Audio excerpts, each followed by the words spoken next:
Hello. হ্যাঁ হ্যাঁ, আসছেন মনে হয় অনেকেই। আচ্ছা, যাই হোক, এখানে ডিলিট করে দিই। এখানে আপনি যখন ব্লিডটা নিবেন, শেপটা নিবেন, তখন ওই আপনার মেইন বিজনেস কার্ডের যেই সাইজটা আপনি যতটুকু রেডিয়াস দিছেন, সেম ভাবে এটাকে সাবট্রাক্ট করে আহ, বাইরের ব্লিডটা দিয়ে দিবেন। ব্লিডের ফোল্ডারটা, এটাও সবসময় একটা গ্রুপ করে এখানে নাম লিখে দিবেন ব্লিড। এটা সবসময় উপরে থাকবে, যখন প্রিন্ট করবে যেন এটাকে অফ করে দিতে পারে। বুঝতে পারছেন? না। বুঝতে পারেন নাই? আচ্ছা, এখানে আমার, ধরেন এখানে আমি ক্লিক করলাম, এটা আমার পিক্সেলে আছে। আমার ইয়াটা কত ছিল, দাঁড়ান, উইডথটা কত ছিল? 3.5। হাইট ছিল 2। আর এখানে আমি রেডিয়াস কত দিতে চাচ্ছি, মানে আপনার কার্ভটা কতটুকু থাকবে। আমার যদি এখানে কার্ভ থাকে 30 অথবা 50, 50 না 30 পিক্সেলে আসছে, এটাকে আপনার ইঞ্চ করে দিতে হবে। IN লিখে দিবেন, তাহলে ইঞ্চ সে নিয়ে নিবে অটোমেটিক। IN। আর রেডিয়াস এটা পিক্সেলে থাক, সমস্যা নেই।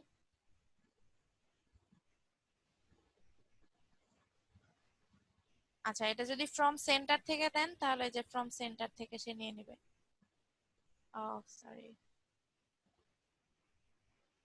সেন্টার পিক্সেলে চলে আসছে, হায় আল্লাহ।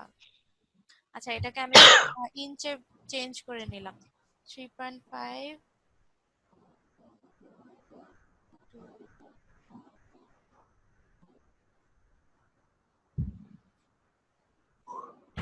এই যে দেখেন,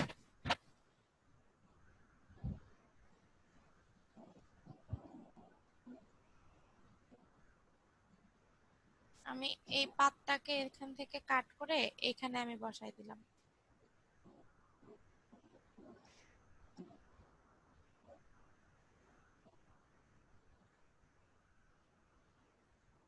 এই ভিতরের পার্টটাকে সাবট্রাক্ট করে দিবেন। এই যে সিলেক্ট করে আমি এটাকে সাবট্রাক্ট করে দিলাম। এই যে এটা হচ্ছে আমার ব্লিডের। ভিতরে পাত বলতে? আচ্ছা, আমি তো দুইবারে করছি ব্যাপারটা, দেখেন। আচ্ছা, আমি এটাকে হুম। ডিলিট করে আবার করি, দেখেন। গাইড গুলোকে সরায় ফেলে রাখো, ওই যে মাঝখানে হ্যাঁ, গাইড গুলো। এই যে দেখেন, আমি একদম কর্নার থেকে, এখান থেকে আমার পুরাটার হ্যাঁ। মাপটা কত ছিল, 3.75 ছিল না, ব্লিড সহ। হুম। ইঞ্চ। হুম। আবার এখান থেকে 2.25 ইঞ্চ। ওকে করলাম। এই যে আমার পুরাটা নিয়ে নিল। এখন এটার ভিতরে আমার কি, আহ, আমার যতটুকু আমার ভিজিটিং কার্ড, ওটা তো আমার বাদ থাকবে ব্লিড এরিয়া, তাই না? তো হুম। এটাকে আমি এই যে এখানে ধরলাম, ক্লিক করলে আমার এখানে সাইজটা আমি দিয়ে দিলাম, আমার কার্ডের সাইজ কত, 3.50 ইঞ্চ। আচ্ছা সরি, এটা না, আমি হচ্ছে এখানে রাউন্ডেড যেটা এটা নিব। ঠিক আছে, রাউন্ডেড এটা নিলে আমি এই যে এখানে উইথ দিয়ে দিছি, হাইট দিয়ে দিছি। উইথ হবে হচ্ছে 3.5, আমার মেইন বিজনেস কার্ডের সাইজ যেটা। আর এখানে দিয়ে দিলাম হচ্ছে 2। আর এখানে আমার রেডিয়াস কত, রেডিয়াসে কার্ভ হবে, এটাও দিয়ে দিলাম। এইটাকে চেঞ্জ করে ফেলছে, 1 মিনিট। এখানে 3 দিয়ে দিলাম।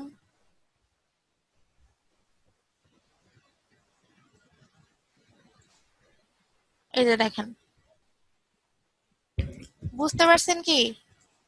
আচ্ছা, আমি হুম। আবার ব্যাক করি, দেখেন এই যে আমি এটা পুরাটা রেক্টেঙ্গেল নিলাম না, হুম। পুরাটা হচ্ছে আমি ব্লিড সহ রেক্টেঙ্গেল নিলাম। ব্লিড হ্যাঁ। নেওয়ার পরে হুম। আমি এই যে সাবট্রাক্ট নিলাম, মানে এটা তো আমার বাদ থাকবে, এটা তো আমার মেইন বিজনেস হুম। কার্ড। মেইন বিজনেস কার্ডের এরিয়াটা কোথা থেকে শুরু, এই যে এখান থেকে শুরু না, হুম। এই যে এই কোণার থেকে শুরু। আমি এখানে ক্লিক করে দিলাম, এখানে আমার মেইন বিজনেস কার্ডের সাইজটা বলে দিলাম। আমার রেডিয়াস কিন্তু আমি এখানে আগেই সেট করে নিছি, যে আমার কত পিক্সেল কার্ভ হবে। আমার এখানে মেইন বিজনেস কার্ডটা হচ্ছে 3.5, এটা হচ্ছে 2। ওকে, ওকে করলে এই যে দেখেন আমার ভিতরে সে এটা নিয়ে মানে নিয়ে নিছে আর কি কালারটা। এখানে আমার কালার কোথায়? আপু, হুম হুম। তাহলে যে আমরা ক্যানভাস সাইজ থেকে হচ্ছে আমরা ব্লিডটা নিলাম, তাহলে হুম। ওইটার কি হবে? কি? আমরা যে ক্যানভাস সাইজ থেকে ব্লিডের কালারটা চুজ করলাম বা ব্লিডটা নিলাম এক্সট্রা, তো ওইটার কি হবে?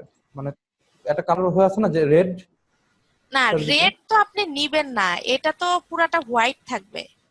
এটা তো হ্যাঁ। আমার যখন মানে আমি যখন আগে ক্যানভাসটা নিয়ে নিছি, তারপরে আমি যখন এটাকে ক্যানভাস সাইজটাকে বড় করছি, এ তো সবসময় আমার ব্যাকগ্রাউন্ডে যে কালারটা থাকে সে ওইটা নিয়ে ও নেয়। আচ্ছা আচ্ছা। হিসাবে এটা সরি আমার সরি। হোয়াইট থাকার কথা ছিল, আমি রেড হ্যাঁ। নিছি। আপনার ব্যাকগ্রাউন্ড তো সবসময় এরকম থাকবে, অথবা আপনার যদি ভিজিটিং কার্ডের ব্যাকগ্রাউন্ড যদি ব্ল্যাক থাকে বা অন্য কোনো কালার থাকে, আপনার ভিজিটিং কার্ডের যেইটা থাকবে, যা ডিজাইন থাকবে, এই ব্যাকগ্রাউন্ডে তো এই ব্লিড এরিয়া পর্যন্ত পুরাটাই ওই একই ডিজাইন থাকবে, তাই না? হুম। না না, আপনি যদি ব্ল্যাক বিজনেস কার্ড করতে চান, আপনার তো ব্যাকগ্রাউন্ড এরকম থাকবে, এইটার উপরে এটা থাকবে ব্লিড। যখন সে প্রিন্ট দিবে, যে সে যেন বুঝতে পারে যে আমার ব্লিড এরিয়া কতটুকু, এটা বাদ দিয়ে তারপর সে এভাবে প্রিন্ট করবে। ঠিক আছে?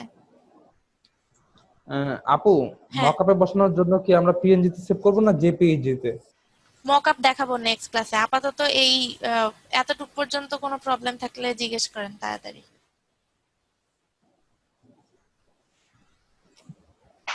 নেই নেই নেই নেই।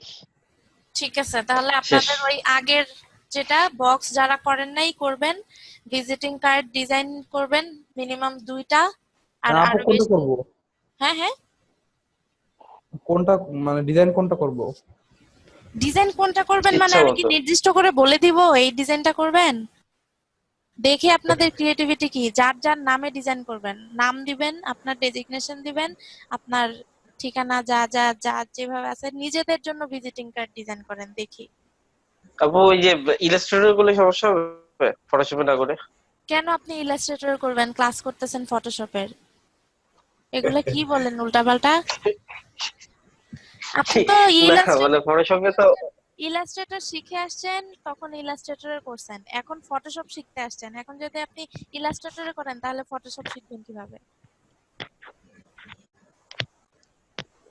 ঠিক ইলাস্ট্রেটর আছে আচ্ছা। ফটোশপে করবেন সব, মিনিমাম 2টা পিএইচডি ফাইল থাকবে, পিএইচডি ফাইল দেখবো। আর যারা বক্স ফটোশপ করেন নাই আগেরটা, গত ক্লাসেরটা, ওটা করবেন। ঠিক আছে? ফটোশপটা অনেক ঠিক কঠিন আছে। তো আপু। হ্যাঁ। ইলাস্ট্রেটর অনেক সহজ দেখা যাচ্ছে আর কি, ইলাস্ট্রেটর ফটোশপ সহজ অনেক না কঠিন। ভাই, ইলাস্ট্রেটরই কঠিন। এখন জিনিসটা হয়েছে কি, যে নর্মালি আপনি যেই সফটওয়্যারটা আগে শিখবেন সেটা আপনার কাছে সহজ লাগবে। আপনি ম্যাক্সিমাম জরিপ করে দেখবেন, আপনার যদি কোনো ফ্রেন্ড থাকে, এই তুই কি পারিস, ফটোশপ না ইলাস্ট্রেটর? আমি আর দুইটাই পারি, কোনটা সহজ? আপু, আমি তো সবাই আগে বলবে ফটোশপ ফটোশপ সহজ। শিখছিলাম। কিন্তু আপনারা ইলাস্ট্রেটর আগে শিখছেন, দ্যাটস ওয়াই মনে হচ্ছে ইলাস্ট্রেটর সহজ। আবার যদি কেউ ফটোশপ আগে শেখে সে বলবে ফটোশপ সহজ, এখন যে যেটা আগে শেখে তার কাছে ওটা সহজ লাগে। আপু আর যারা ফটোশপে আসলে বেসিক্যালি কোনো কিছুই পারে না মানে মোটামুটি এভারেজ, তারা বলে ফটোশপ ইজি। কিন্তু হ্যাঁ। যারা বস লেভেলের এরা কিন্তু সবসময় ইলাস্ট্রেটরের কথা বলে যে ইলাস্ট্রেটরটা এখন আপনি যদি মানে দুইটাই পারেন, আপনার কাছে দুইটাই সহজ মনে হবে, আপনার কাছে কি কোনোটা কঠিন মনে হবে? আমি যদি ফটোশপ সব জানি, সব ইউজ করতে পারি, এমন কোনো জিনিস নাই যেটা আমি বানাইতে পারবো না। সেটা ফটোশপে হইলেও পারবো, ইলাস্ট্রেটর হইলেও পারবো। এখন আমাকে যদি জিজ্ঞেস করেন আমি কি বলবো কোনটা কঠিন কোনটা সহজ? আমার কাছে তো দুইটাই সহজ, যেহেতু আমি পারি। এখন আপনারা যেহেতু নতুন শিখতেছেন, সেহেতু আপনারা ইলাস্ট্রেটর শিখে আসছেন, এই জন্য ওটা সহজ লাগতেছে। ঠিক আছে? আপু একটা প্রশ্ন আপু, হ্যাঁ বলেন। ফটোশপে প্রতিটা কাজে একটা করে লেয়ার নিতে হয়, এই লেয়ারটা অটো আসবে না নাকি ম্যানুয়ালি নিতে হবে প্রতিবারই? না না, প্রত্যেকবারই ম্যানুয়ালি নিতে হবে। এখন তারা কি জানে আপনি কখন লেয়ার নিবেন কখন লেয়ার নিবেন না? আপনার মনের ভিতরে ঢুকে কি বসে থাকে সফটওয়্যার? আপনার যখন দরকার আমি তো তখন আপনি, এটা এমন রুলস না ফটোশপে যে আপনার প্রত্যেক কাজের ক্ষেত্রে আপনার আলাদা আলাদা লেয়ার নিতে হবে। এটা আপনার যখন দরকার তখন আপনি নিবেন। ঠিক আছে? আমি দেখলাম আপনি ওই যে কাজগুলো করলেন সবগুলো এমনি এমনি লেয়ার চলে আসলো। এমনি এমনি লেয়ার আসে তখন যখন এই যে শেপ নিবেন তখন, এই যে এইগুলা যখন ইউজ করবেন, আবার আপনি যখন পেন টুলে যে এখানে পাত না করে যখন শেপ নিবেন তখন এই শেপ আর হচ্ছে টেক্সট, যখন আপনি ইউজ করবেন তখন এখানে অটোমেটিক্যালি আলাদা লেয়ার এসে চলে আসে, কারণ এগুলা এডিট করা যায়। আলাদা লেয়ার মানেই হচ্ছে এটা পরবর্তীতে আপনি এডিট করতে পারবেন। এই যে এখানে আমি ডাবল ক্লিক করলেই কালার চেঞ্জ করতে পারতেছি, বাট আপনি যখন এখানে একটা কালার এভাবে বক্স দিয়ে দিবেন, জি আরে কই, এই যে এখানে দেখেন আলাদা লেয়ার নিয়ে আমার এখানে বক্স দিতে হচ্ছে। আমার কিন্তু এর আগে যে আমি অ্যাপ্লাই করতেছি এই লেয়ারে কিন্তু আমি এই যে প্রেস করতেছি আমার কিন্তু কালারই পড়ে না, কারণ এটা হচ্ছে শেপের লেয়ার। জি ঠিক আছে, তো এটাই আপনার যখন লাগবে তখন আপনারা নেবেন। আর কোনো কোশ্চেন আছে কারো? ঠিক আছে আপু, আজকে এ পর্যন্তই আপু। ঠিক আছে, আল্লাহ হাফেজ। আপনারা কাজ কিন্তু কমপ্লিট করতেছেন না, সবাই কাজ নেক্সট ক্লাসে অবশ্যই এর আগের যেগুলা যার যেটা পেন্ডিং আছে সব দিবেন। ওকে, ঠিক আছে আপু, আসসালামু আল্লাহ, আলাইকুম। হ্যাঁ, আল্লাহ হাফেজ।